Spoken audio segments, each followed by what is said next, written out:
விழிப்பூ தொட்டால் உன் பிம்பம் நீங்கிடுமா? பட்டால் உன் எண்ணம் போய்விடுமா?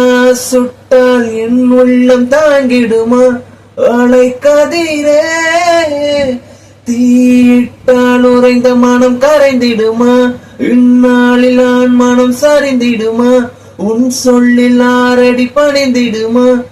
பனிமலரே காதல் வேண்டாம் என்று சொன்ன என்னை கொஞ்சம் மாற்றி மாயம் செய்தாய். உன்னை சந்தித்தேன் இமையே இமையே, இனிமேல் இருளாதே உயிரின் உயிரே, தனிமை